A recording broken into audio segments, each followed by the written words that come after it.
Issue management. Now, how did we get an issue? An issue is basically a risk that has happened. Okay, that's the simplest way to put it. It's a risk. So let's say there was a risk that the project was going to go over budget.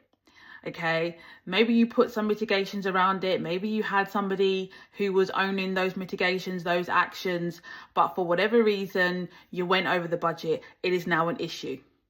And the reason it is an issue is because there is no more money to continue the project.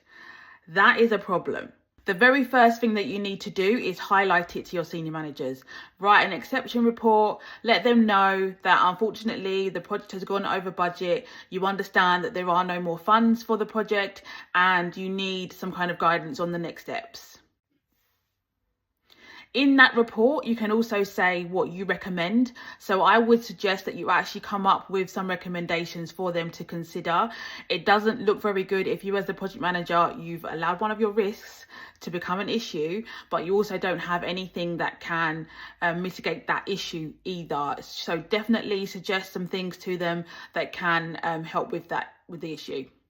Once you've written that report and you've highlighted it to your senior managers, it is then up to you to also speak to your project team, also get their input into what they think can be done to mitigate the issue as well. Again, when it comes to finances, it can be quite a touchy thing within organisations where funds are limited.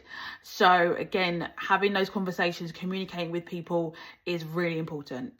It could, however, be that on the flip side of that, your organisation has more money to throw at the project. So you would still write your report, you would still highlight the reasons why you've gone over budget and you would request some more money and you would go about it that way. But what you would still need to do is monitor that issue to make sure you're not continuing to go over budget and look at the reasons why you've gone over budget and hopefully try to, regain some of that funds back if you can, or limit the funds spending going forward.